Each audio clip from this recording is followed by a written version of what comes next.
이름으로 축복합니다. 천국 갑시다. 자, 오늘은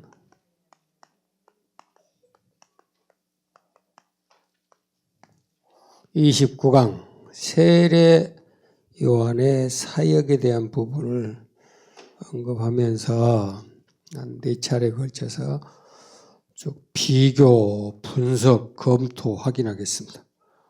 웅장하죠? 뭐가 말투 아예 겁날 거 하나도 없고. 자, 느헤미야 9장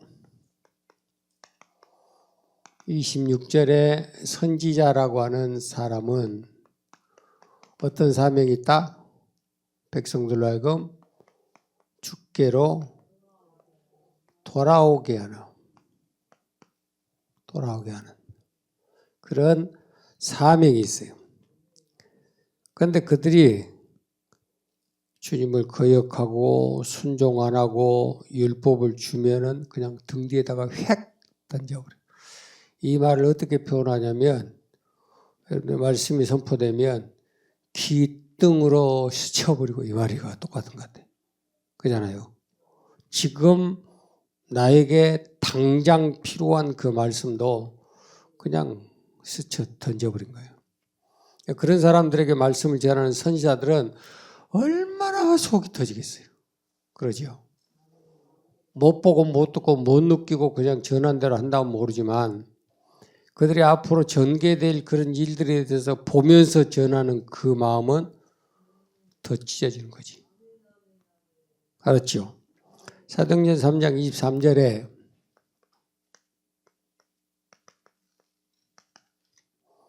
선지자의 말을 듣지 아니하는 자는 백성 중에 다 멸망한다라고 써놨어요. 자, 사도행전 3장의 사건은 구약이에요, 신약이에요? 지금 신약이에요. 여러분 지금 선지자 그러면은 구약으로만 착각을 하는데, 하나님께서 주의 종들을 세울 때 뭐로 세워요? 선지자로, 교사로, 목사로, 복음 전하는 자로 세우잖아요.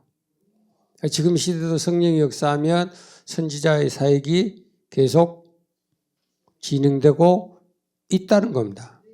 요즘 선지자의 시대가 끝났다, 선지자는 옛날 거다 말하면 그거는 크게 혼날 일이에요. 지금도 선지자를 통해서 하나님은 뭐하고 계신다? 말씀하고 계신다. 말씀하고. 그러니까 그 말씀을 잘 듣고 지켜서 행해야 되는데 순종치 안 하지, 거역하지, 등 뒤로 집어 던져버리지.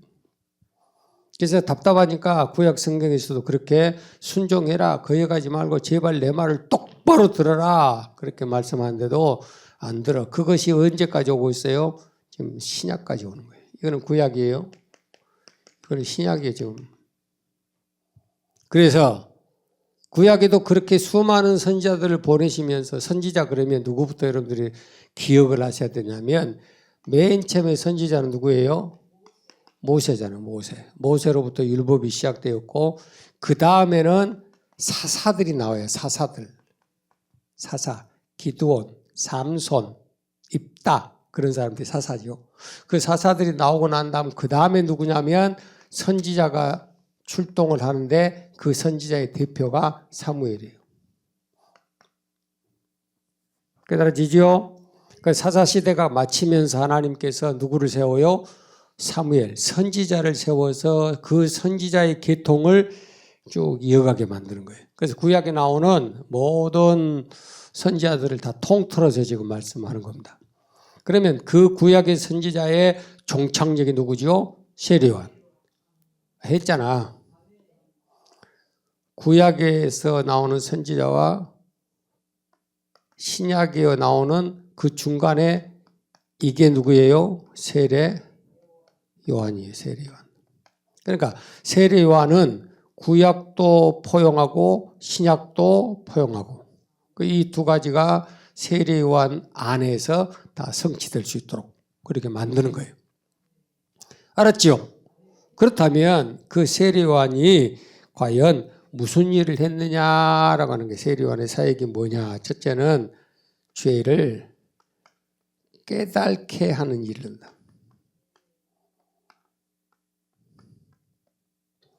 뭘 깨닫게 한다? 죄. 그래서 선지자들은 죄 문제를 해결하는 사역이다. 목회자도 마찬가지로 죄의 문제를 해결해야 된다라고 하는 것을 명심하셔야 됩니다. 마태복음 3장에서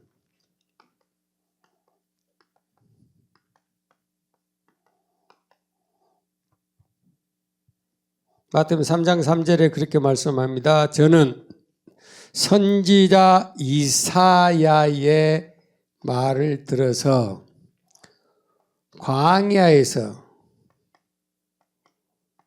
외치는 자의 소리다 그랬어요. 어디에서 외치는? 광야에서, 사막에서. 광야와 사막은 어디죠? 우리 사람이 살고 있는 장소예요, 장소. 그러니까 궁궐을 지어놓고 막 성을 지어놓고 집들 지어놓고 살면서 그 안에서 뭐라는지 아세요? 나는 평안하다, 배부르다, 등다 쉬고 좋은 집에 살고 난 아무 문제 없다 그래 생각하는. 그런데 하나님 입장에서 봤을 때는 그들의 생활이 뭐예요? 광야와 같고 사막과 같다. 지금 그 소리예요. 그러니까 그들이 그 광야에서 광야로 불러내는 거예요. 그래서 이사야의 말을 통해서 선지자라는 것은 광야에서 외치는 뭐다? 소리다, 소리. 그래서 주의 길을 예비해라. 그의 길을 평탄케 해라. 선지자가 하는 것은 주께서 오시는 길을 예비해 주는 거예요. 지금 우리의 마음에 내 마음 속에 누가 오셔요? 주 그리스도 하나님의 아들이 오셔요. 그래서 그분이 내 속에 들어와서 영접하면 우리가 하나님의 아들이 되는 거예요. 맞죠? 근데 그 주가 오시려고 그러는데 뭐가 막혔어요? 높은 산, 낮은 산, 골짜기 꾸불꾸불해. 그러면 주님이 그 길을 언제 올라가셨다가 또 올라갔다가 뚝 떨어졌다가 뱅글뱅글뱅글 또 들어오시냐? 안 돌아. 이제 이해가 되세요? 그러니까 이 길을 그냥 한 방에 그냥 팍 깎아가지고 주님이 이 위에 오시기에 편하시도록 주님이 오실 길을 예비하는 자예요. 예비. 알았죠? 자기 본인이 그리스도가 아니고 내 뒤에 오시는 그리스도 주님을 네 마음속에 들어가실 수 있도록 뭐하는 자다?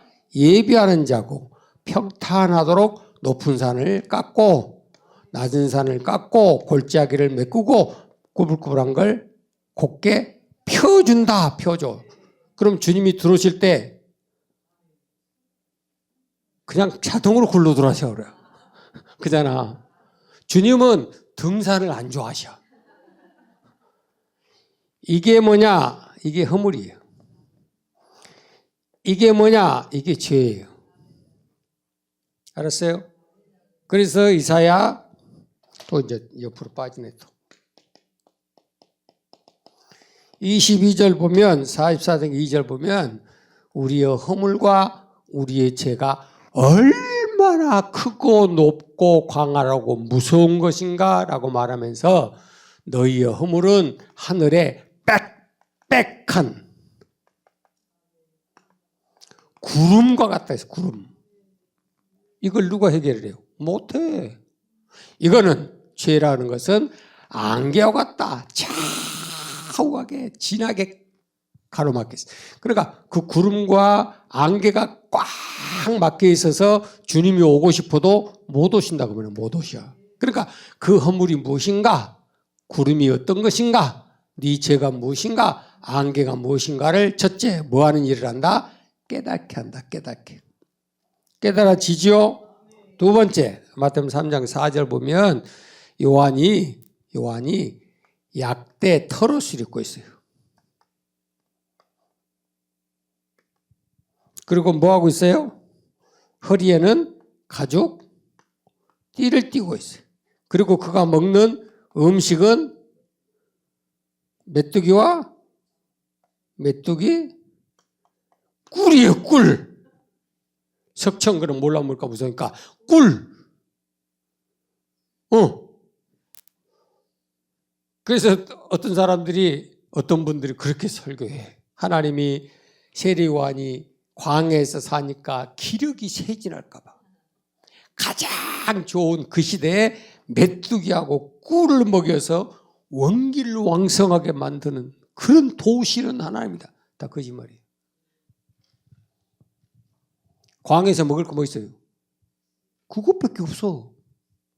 자기가 고기를 안 먹고 싶어서 안 먹겠어요? 옷딱이 없어서 안 먹겠어요? 오돌이가 없어서 안 먹겠어요? 없어. 그러니까 먹을 거라고는 뭐밖에 없어요. 메뚜기와 석청밖에 없어요. 그 메뚜기와 석청은 뭐예요? 짐승의 먹이요, 짐승의 먹이. 그러니까 사람이 약대 토롯 나귀의 가죽 옷을 입었어. 그럼 그것이 사람이요, 짐승이요? 짐승이라는 거예요. 그러니까 지금 이스라엘 백성들로 하여금 하나님께서 세리요한의 모습을 보고 뭐 하라는 거예요? 바로 내가 너다라고 하는 것을 깨닫게 하는 겁니다. 내가 사는 꼴을 봐라. 너희가 사는 집, 성, 그 모든 것이 광야와 사막하고 똑같다. 알았지요? 니들이 아무리 막 머리에 뭘 바르고 막 금은 보화를 막 지금 와, 이번에 우리 사모님 만났더니 딱 여는데 팔찌가요 10돈도 넘게 생겼어. 그래서 우와, 사모님 뭔 손에 금팔찌야 그랬더니 쏙 넣어버리더라고.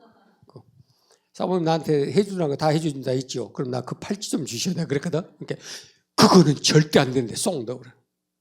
그러니까 하는 말이 이거 우리 딸한테 가야 돼요. 그래서 아니 죽으려면 하나님 앞에나 놓고 죽지. 뭔 딸한테 죽을라요? 놓고 죽을라요? 딸한테 주고 죽을라요? 내가 그렇게 물었어. 그랬더니 하는 말이 그게 아니고 우리 딸이 나 해줬단 말이요. 해줄 때 둘이 약속했대. 뭐라고? 죽으면 딴 놈 주지 말고 원점으로 돌아오게 하라고. 그래서 자기는 절대 남을 못 준대. 딴 사람 못 준대. 자기 둘째 딸한테만 줘야 된대. 그 주머니에서 나왔으니까. 그래서 이야, 그거 참 진짜 멋있는 전당포다. 내가 그러니까 자식들도 효도를 할 줄 알아야 돼. 효도하되 둘이 각서를 쓰는 거야. 권상 알았어요? 알아먹었어? 몰라 먹었어? 각서를 써. 내가 미라를 줄 것인가 미애를 줄 것인가. 미애를 주면 먹을 것 같은데 미라를 주면 이거는 어디다 주자마자 없어질 것 같고 그럼 각서를 써. 그래갖고 나 죽으면 너한테 네가 나한테 온 것은 내가 너한테 준다. 딱. 그러니까 야, 그 딸이 진짜 머리 좋다. 내가. 뭔 소리인지 알았죠?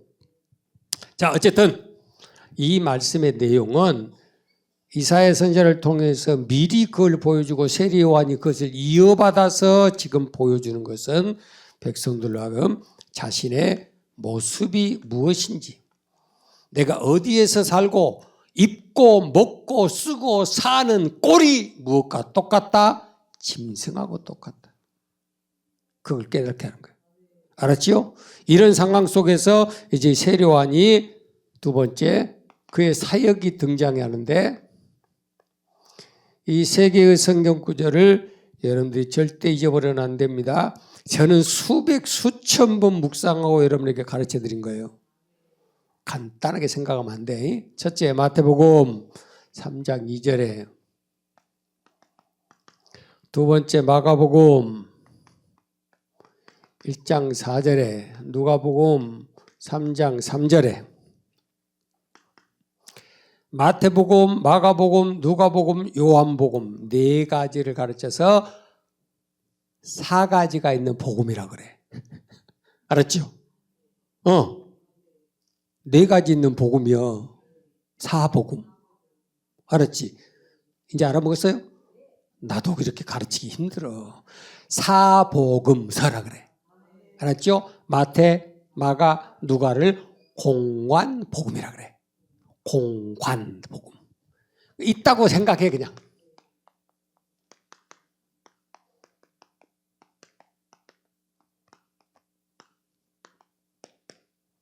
자, 공관복음서는 마태, 마가, 누가.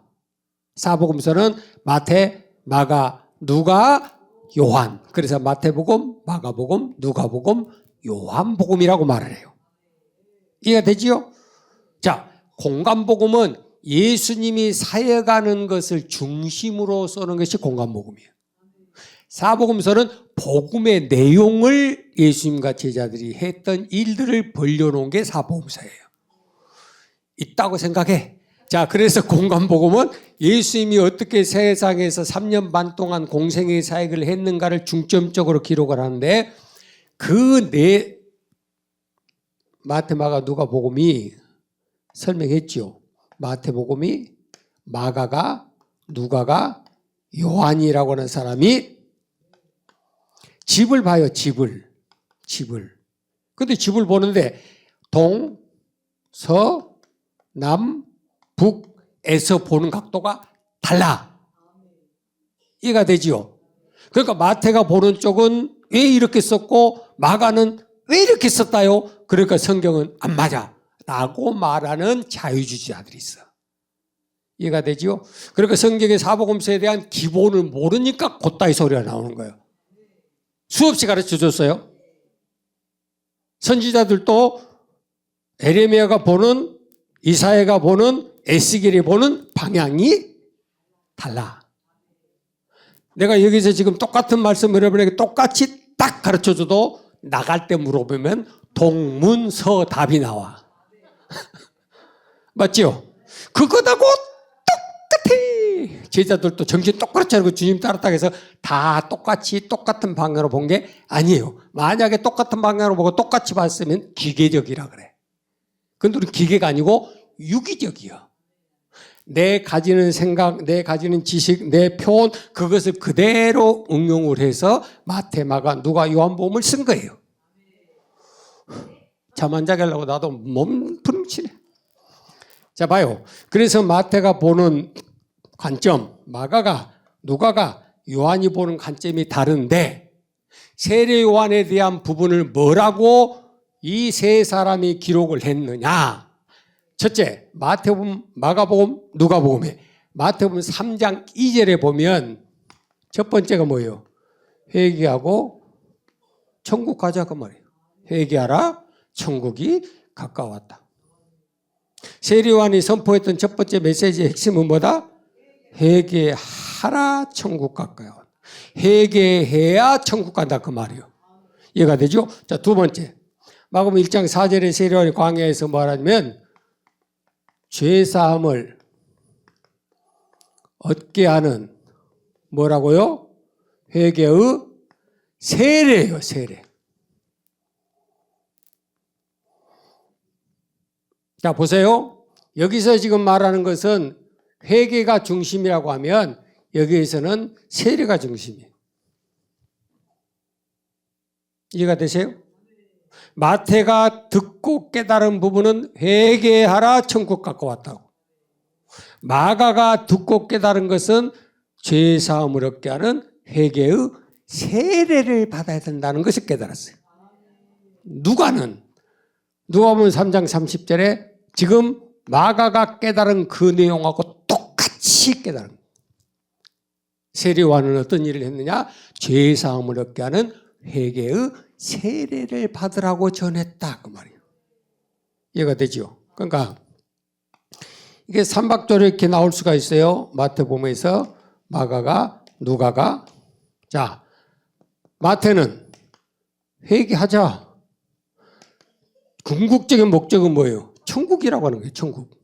천국 가게 하는. 그 천국 가는데 첫 번째 조건이 뭐다? 회개다. 회개를 하되 어떤 회개? 죄를 사함받는 회개의 세례를 말한다. 누가도 마찬가지로 죄 사함을 얻게 하는 회개의 세례를 말한다. 결론적으로 말하면 우리가 구원을 받는 것은 믿고 세례를 받아야 구원을 얻어요. 마가복음 16장 15절에 우리가 믿는다, 믿습니다, 교회 다닙니다. 그러니까 구원받았다고 하면 그건 잘못된 거예요. 천만에 잘못돼. 우리가 데려다 놓고 막 그 주입을 시키고 막 구원의 확신을 주입을 시키고 막 신앙 고백을 막 주입 시작해서 그 사람 구원받은 거 아니에요. 알았어요? 시작일 뿐이지. 그 시작된 과정을 접붙임 붙여주는 그것이 중요한 거고 소개하는 걸로 끝나는 거고 그것이 계속적으로 유지가 되어서 꽃이 피어야 되는 거예요. 열매가 맺어야 되는 거예요. 맞아요? 틀려요? 그게 교회 생활이에요. 신앙 생활이요. 하루 이틀 하고 끝나는 게 아니고 한두 번에서 끝나는 게 아니라고 하는 거예요. 깨달아지죠? 그래서 세례요한이라고 하거든 이 세 가지의 성경 구절을 절대로 잊어먹으면 안 된다. 그래야 헛소리가 안 나와. 알았어요? 그러면 한 가지 물어볼게요.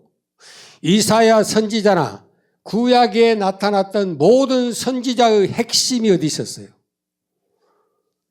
회개하라, 죄사함을 받는 세례받아라 그거였다는 거예요. 이제 이해가 되세요? 그런데 세례요한은 그 선지자들이 선포했던 그 내용의 종착역에 딱 서서 하는 말이 그것은 바로 천국 가는 비결입니다. 요걸 끼워 넣는 거야. 이해가 안 돼? 그러니까 구약의 선지자들의 모든 선포한 내용은 천국이 있어요, 없어요? 없어요. 천국 없어요. 단어가 없어요. 그런데 세례 요한에 와서 뭐가 나타나는 것이요? 천국이 등장을 하는 거예요. 그러니까 구약에는 그림자, 신약은 실체라고 했잖아. 그러니까 그들은 회개해서 죄사함을 받는 그 일을 했는데 하나님은 그것을 구원으로 이끄신 거예요.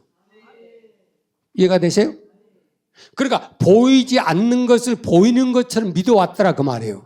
그런데 세례 요한에 와서는 그 보이지 않는 것이 이제는 보여버린 거예요. 확실하게 되는 거예요. 왜 우리가 회개해야 됩니까? 왜 제사를 받는 세례를 받아야 됩니까? 그 길이 바로 천국 가는 길이다 그 말이에요. 천국. 이해가 되세요? 그러니까 복음의 역사는 뭐죠? 죄사함을 얻는 회개와 세례가 천국 가는 길이다. 이게 세례요한 사역의 핵심이다. 알았죠? 이것을 모르면 그 세례요한의 사역 위에 다음 주에 예수님의 사역이 올라가는 거예요. 그 예수님의 사역 위에 또 제자들의 사역이 올라가. 그 단계가 이렇게 맞춰져야 그 세 가지가 하나로 딱 맞아떨어져야 복음은 진짜 복음이야. 이것도 저것도 필요 없고 구약도 필요 없고 제자들 오직 예수님이 하신 것만 해야 됩니다. 이거는 무식한 소리예요. 알았죠? 예수님이 복음을 전한 그 내용을 그것이 옳다고 전하는 것이 선지자고 세례요한이고 제자들이에요. 그런데 그 사람들 것은 아무 것이 필요 없고 예수님이 전한 말씀만 필요하다고 한다면 그건 뭔가 부족한 사람이에요. 알았죠? 이번에 미얀마에서 사고 났어요. 어떤 건물이 그냥 폭삭 주저앉았어요. 짓고 있는 건물이에요. 이미 지어진 건물은 흔들흔들 조각만 나고 안 부셔졌어요. 그런데 그렇게 높은 빌딩이 한순간에 팍 다 자빠졌어요. 그 건물은 어떤 건물이냐? 짓고 있는 건물이에요. 이게 무슨 소리예요? 완벽하게 지으면 안 무너진다는 소리지. 우리 믿음도 반석 위에 완전히 그리스도 안에서의 온전한 믿음으로 딱 서면 무너질 리가 없어. 맞아요? 틀려요? 그런데 문제는 그것이 지어가는 과정 속에 흔들어버리면 시도 없이 무너져. 이번에 건물 넘어진 걸 보면서 하나님 주신 음성을 봐. 그거예요. 그래서 내가 그리스도 안에서 뭐하라? 경고하라. 강하라. 담대하라. 뿌리가 깊이 내려서 그 건물이 완전하게 지어져야 보호를 받는 거예요. 근데 그런 그 마귀가 그대로 가만 놔두겠냐고. 중간중간 막 흔들어버리. 깨달아지죠? 자, 그래서 세례요한을 통해서 하나님께서 우리에게 주신 유일한 것은 누가복음 1장 77절 79절 말씀을 명심하셔야 합니다.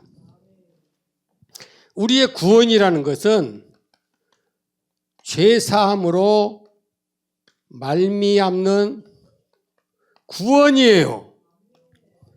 죄사함의 방법을 모르는데, 죄사함의 길을 모르는데 당신 구원 받았습니다 라고 하는 것은 잘못된 구원파예요.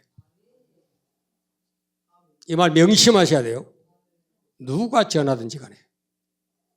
이 마지막 때는 어떤 현상이 있느냐? 죄사함이 없는 구원을 가르친다 그랬잖아요. 지금 세례요한이 뱃속에 만들어졌어요. 그 뱃속에 만들어진 그 세례요한의 모습을 보면서 애언한 게 바로 그겁니다. 아, 이 아이는 뭐 할 수 있는? 죄사함으로 말미암는 구원을 선포할 아이다. 뱃속에 지금 잉태하는 순간부터 그 말씀을 주는 거예요. 그러면서 79절에 뭐라고 그랬어요? 자기 백성을 죄에서 구원하되 어둠에서 빛으로, 사망과 흑암의 그늘에서 어디로? 빛으로. 사도행전 26장 18절 말씀처럼 두 가지 역할을 합니다. 어떤 역할? 어둠에서 빛으로, 사단의 권세에서 하나님께로 뭐하게 하는 것? 돌아오게 하는 거다. 그게 선지자의 사명이다. 목사의 사명은 뭐가 있어요? 제사장 사명이 있어요. 왕적인 사명이 있어요. 선지자 사명이 있어요. 근데 다들 제사장 노릇은 해먹으려고 하는데 선지자 노릇 할 사람은 목회자들이 거의 없어. 예, 듣기 싫은 소리 들어야 되니까. 쓴 소리를 뱉어야 되니까. 그래서 다들 좋은 소리 다 제사장으로 역할로 막 사랑합니다, 축복합니다, 이런 요따위 소리는 했었지 제사장 역할로 죄사함을 말미암는 구원에 대해서 설교는 안 해. 그러니까 성도들이 어떻게 돼요? 끼우는 거지, 끼울려. 한쪽으로 짝다리 신앙이 되는 거예요. 온전하게 서지를 못하는 거예요. 하나님께서 세례요한과 선지자를 통해서 뭘 강조하느냐? 우리를 어둠에서 빛으로, 그 어둠에서 빛이란 것은 사단의 권세에서 하나님께로 뭐하도록? 돌아가게 만든다. 알았어요? 유행가도 뭐가 제일 많아? 돌아오라는 소리가 제일 많잖아. 유행가 가사에 뭐가 많아요? 이별 아니면 돌아와라. 그 중에도 이별이 제일 많지. 굳이 달라 몰랐더니 이별이래. 다시 돌아와라. 당신 못 잊어먹었어. 내가 날마다 못 잠잔다. 그럼 몰랐다고 그 짓을 해. 하지 말지. 뭐 말이지, 이해를 되는가 못하는 거. 자, 그래서 결론적으로 세례 요한의 사역은 뭘까? 바로 천국 가는 길을 열어주는 사역이에요.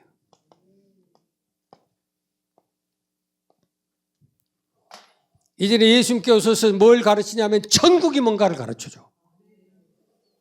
그 천국을 가는 길을 제시하고 열어주는 일을 세례요한이에요. 그러니까 아무리 천국에 대한 비밀을 알아도, 천국 가고 싶어도 그 죄 문제를 해결받지 못하면 못 간다.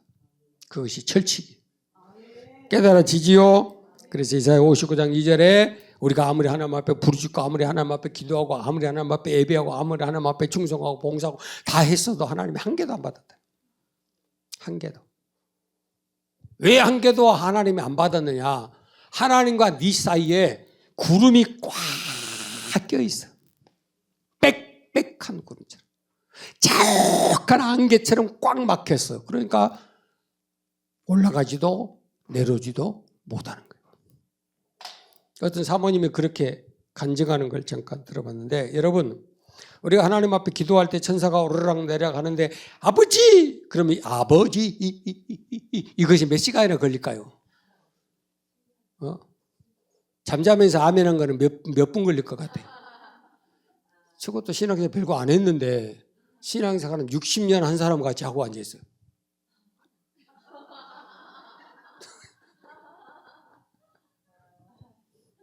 저게 지금 이 설교한 사람을 희롱하는 거거든. 그러잖아. 그러면서 그분이 그렇게 간증을 해요. 여러분 보세요. 야곱이 하나님 앞에 기도할 때 사닥다리가 딱 땅에 하늘에 닿아가지고 오르락 내리락 오르락, 그 오르락 내리락 속도가 얼마나 되겠습니까? 그렇게 얘기하시더라고요. 여러분 얼마나 되겠다고 생각해요? 여러분 지금 쥐야 하면 과연 그것이 몇십 년 걸릴까? 몇백 년 걸릴까? 몇 초 걸릴까? 우리가 볼 때는 그 빛의 속도로 간다 해도 이 공중을 뚫으려면, 그래 안 그래요? 광년을 뚫고 가야 돼. 그잖아. 근데 우리가 여기서 주여! 그런다고 하나님 앞에 이 기도 소리가 얼마나 오래 걸리겠냐고. 착각하지 말라는 거예요. 여러분의 마음에 품을 때 이미 아시는 하나님. 이야, 멋지지 않아? 네 입으로 고백하기 전에도 이미 아시니까 네 마음의 생각을 조심하고 네 입 밖에 터지는 순간에 하나님은 오냐 내가 들었고 라고 말씀하는 거예요. 이게 전능자예요. 그 하나님이 오늘도 우리에게 허물과 죄의 사함을 받는 자가 복 있다. 허물의 사하심 있고 그 죄의 가름을 받는 자가 복 있다. 이 말씀을 세례요한을 통해서 선포하고 있고 우리를 복 있는 사람으로 만들어준 축복의 시간이다. 자비하신 하나님 아버지 감사합니다. 천국 가는 유일한 비결이 죄사함을 받는 회개와 세례가 있어야 천국 갈 수 있다라고 선포하신 것을 감사합니다. 우리 죄가 무엇인지, 우리 허물이 무엇인지, 내가 어디서 무엇 때문에 끊어지고 있는지 그것도 깨닫지 못하고 사는 인간들이 어떻게 천국 갈 수 있겠느냐라고 우리에게 질문합니다. 세례요한을 보내주시고 구약의 선자의 사역을 우리에게 확인시켜 주시고 예수님을 맞을 준비를 할 수 있는 복된 기회를 주신 것을 감사합니다. 주님이 내 안에 들어오시려면 네 마음이 깨끗해야 되고 네 생각이 깨끗해야 되고 네와 하나님 사이에 막힌 것이 다 없어져야 된다는 말씀했으니 허물과 제약된 것 이 밤도 예수 피로 예수 이름으로 깨끗하게 다 씻어버리게 하여 주시고 주님 오실 길을 예비할 수 있는, 그래서 주님과 내가 하나 되어서 천국의 기쁨과 소망과 위로와 능력을 경험하고 그것을 누리며 살아갈 수 있는 우리의 남은 축복의 삶이 되게 해 주시옵소서. 허물의 사하심 있고 그제의 가름을 받는 자가 복이 있다고 말씀하셨으니 오늘 밤도 주여 주의 피로 씻어주시고 주의 이름으로 용서하시고 우리가 알든지 모르든지 우리가 우리 마음속에 믿고 입으로 시인하고 의심치 아니하면 그들이 이루겠다고 말씀하셨사오니 우리의 자신과 우리의 가정과 자녀들에게 막혀있는 모든 허물과 제약들을 다 깨끗하게 정리하게 하여 주시고 평탄함으로 인도함 받을 수 있는 복된 귀한 남은 시간들 되게 해 주시옵소서. 주여 삼창으로 통성기도 합니다. 주여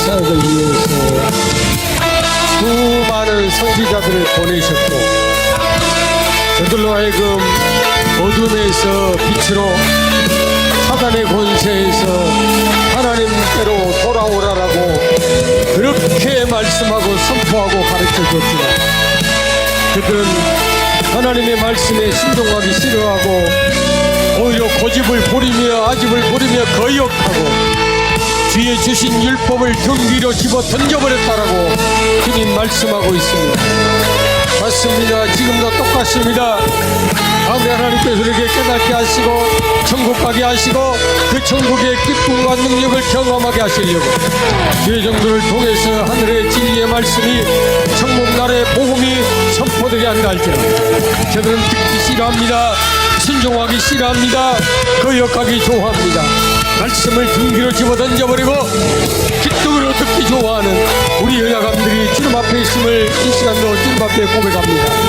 예수 피로 예수 이름으로 우리의 모든 마음의 완악함을 깨끗하게 해결되게 하시고 닫혀져 있는 우리의 눈을 열어주시고 닫힌 길을 열어주시고 들을 수 있는 자는 듣고 볼 수 있는 자는 보게 하시고 하나님 앞에 가장 복 있는 자를 인정받을 수 있는 축복의 귀한 시간이 되게 하여 주시옵소서. 우리의 허물이 얼마나 많은지 우리의 죄악이 얼마나 많은지 하늘의 빽빽한 구름과 같고 내 앞을 가로막는 자욱한 안개와도 같다라고 주님 우리에게 경고하셨습니다. 이런 것들 때문에 하나님 우리에게 오시고 싶고 우리가 하나님 앞에 나가고 싶어도 결단코 만날 수도 회복할 수도 응답할 수도 없다라고 주님 우리에게 말씀하셨으니 감사합니다. 이번 시간도 주님 우리가 말씀 듣고 주님 앞에 자백합니다. 우리가 알든 모르든 깨달았든 못 깨달았든 주여 우리의 허물을 자백하며 우리의 숨어있는 허물을 깨달을 자가 누구냐라고 말씀했습니다. 자비하신 하나님, 우리가 이 모든 것들을 해결할 수 있는 유일한 방법은 우리가 믿음으로 믿고 시인하는 것밖에 없다라고 말씀했습니다. 자비하신 하나님, 우리의 눈에 보이고 우리의 삶 속에 느껴지는 이 모든 허물들, 사람들 관계 속에서, 세상 관계 속에서 나타나는 보기 싫고 듣기 싫고 만나기 싫고 내 입에 담기 싫은 그 모든 악한 것들이 바로 우리 조상들이 뿌려놓은 허물이요 우리가 짓 못한 죄의 결과인 것을 주님 앞에 고백하오니 주의 피를 씻어주시고 죄를 용서하여 주셔서 우리의 모든 허물의 뿌리가 뽑히게 하시고 우리의 죄악의 근성이 다 뽑혀버리게 하여 주옵시고 날마다 그리스도 안에서 복 있는 자로 시험받을 수 있는 복된 심령과 저희의 가정과 가문과 우리의 자손들을 낼 수 있도록 하나님께서 함께 하시기를 간절히 기도하고 소원합니다.